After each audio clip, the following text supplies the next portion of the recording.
Welcome to The Line. The governor's race has been a hot topic in New Mexico for nearly 2 years now. It was December of 2016 when Michelle Lujan Grisham first announced her plans to run, and a slew of candidates followed suit, including her Republican opponent, Steve Pearce. Both candidates are staying on the offensive. With just a few days left to go before Election Day, here to talk about all the twists and turns in this race are our Line opinion panelists. I'm joined at the table by Laura Sanchez-Rivey. She's an attorney at Cuddy & McCarthy, LLP. Dee Dee Feldman is here. She's a former state senator, one of our wonderful regulars. Tom Garrity is here. He's a regular from the Garrity Group PR. And Diane Snyder, who is also a former state senator and a longtime contributor to our show. Thank you all for being here. Laura, starting with you, lots of accusations flying around both sides. Let's start with policy. Both have been talking a lot about what to do with the state's projected budget surplus. They have very different opinions about this. Talk about where Michelle Lujan Grisham is on this, because there has been a lot of talk over the last 4 or 5, 6, 7 years. Let's start looking at this a little bit differently, see if we can solve some of our problems with it. Is she going to get an audience with that position? Well, I think there's definitely a lot of support for some of the things that she's talked about. She's been a big supporter of education and trying to increase education funding. And she's also, I think, very aware of the Yazzie decision that came down not too long ago about requiring additional funding for school districts, for schools, and putting more money into education, which is something the legislature is going to have to deal with in this next session. That's right. So that's been a big part of her platform. She's also talked about additional social workers for CYFD, which is a big part of the, I think, systemic problems that we've seen in New Mexico recently. So those are two social issues that she very much cares about, and that I think a lot of people as well care about, and certainly her base is concerned with that. And contrast that with what Pearce has talked about recently. He's been mostly focused on trying not to grow government. What's interesting, though, is that under the Martinez administration, a lot of the positions that went that were vacant were not filled, right. And so so government didn't grow, but you have to question whether certain positions that were not filled ended up resulting in maybe less services from those agencies. So the question is then, is that the same thing that Pearce is looking to do? He's talking about non-recurring funding and trying not to sort of use the surpluses now to create that long-term requirement to have to fund things going forward. And Tom, Mr. Pearce's position, it has some traction with a certain element in our state. Is that enough? I guess I'm curious about this idea of touching the permanent fund. How much of that is an election issue, and how much of that is going to get votes or repel votes, frankly? Yeah, well, on the topic of the permanent fund, I think that's one of those that's going to be talked about regardless if it's an election year or not. Good point. With the $1.2 billion in projected additional revenues for the state, I think that the state permanent fund discussion kind of takes a back seat for now. As legislators and the new governor, whoever it is, will start to say, here's how I want to be able to spend the funds. I think that there's a fiscal argument that can be made as far as not expanding staff, whether it's, as Laura had mentioned, as far as a number of positions at the government that have not been filled, just kind of making government whole again, I think is one conversation. But adding jobs on top of that, I think that there are a number of fiscal conservatives that will say, you know what, John Arthur Smith among them, saying, maybe we don't need to be able to, create those recurring expenses right now just because we have one good year. That's a good point there. The Emerson poll, the latest one, shows Ms. Lujan Grisham up by 9 points. There could be an argument made that since the time that poll was taken and today, and particularly next Tuesday, that number might narrow quite a bit there. What's your sense of it and her messaging and what she's getting out there to the public, Dee Dee, right now? Is it getting traction? Is it getting out there? On the other side, is Mr. Pearce getting somewhere now, too? Well, there's a barrage of negative ads on both sides, each candidate calling the other one corrupt. Yes. But on some of the issues, there is agreement. And, I'd just like to get back to this issue about how to spend the surplus, because the next governor, whoever it may be, his or her relationship with the legislature is going to be a key thing. And, the fact that,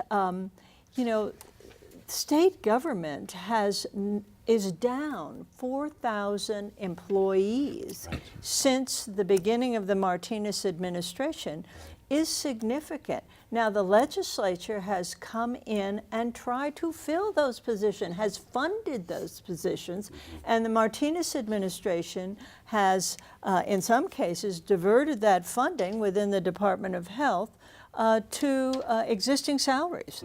Meanwhile, the services for children in particular in CYFD and for those that are receiving food stamps, for example, out of the Human Services Department, really suffering.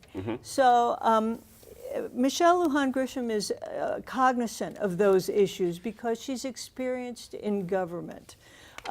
One of the things that, and she has, I think, a more balanced approach. She too wants to create jobs, and she too wants to have broadband infrastructure in the rural areas.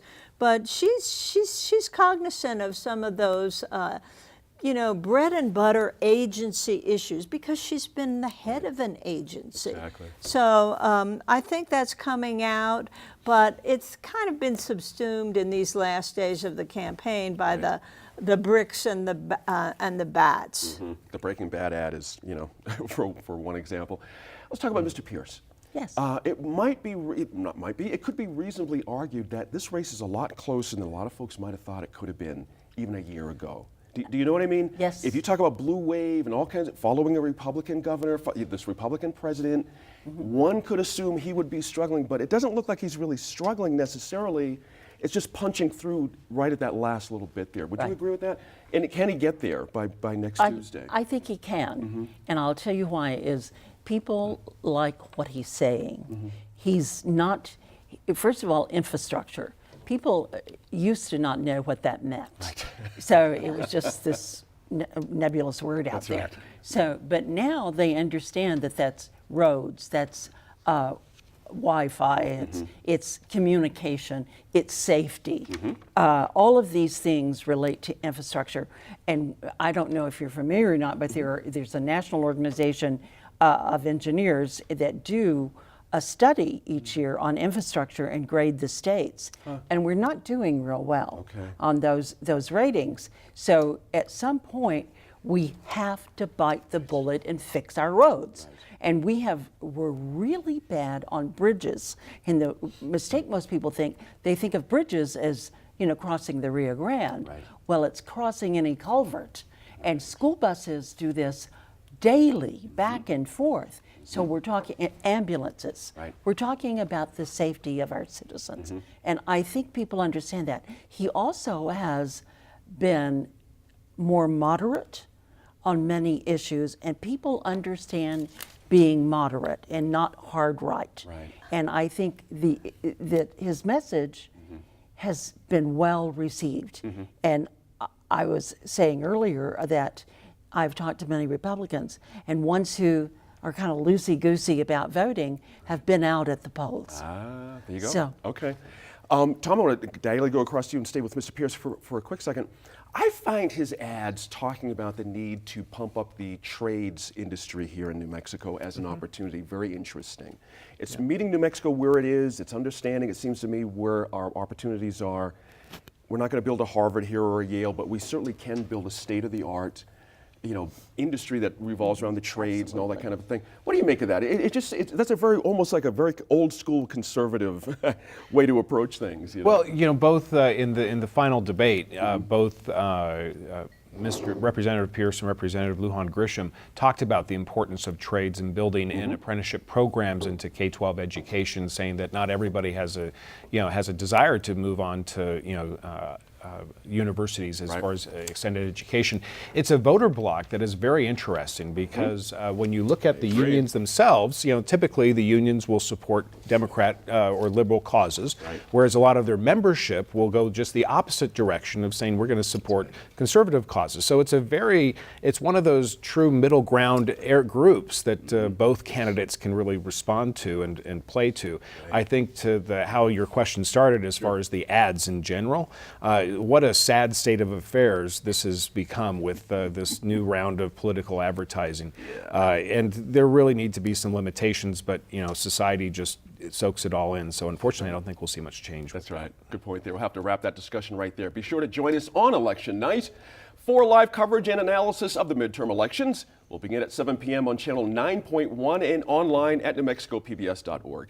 Got a great group of folks ready to join us, and we'll be also live at the party headquarters for the victory and concession speeches. Now, Now, still ahead on the line, local reaction to the synagogue shootings in Pittsburgh.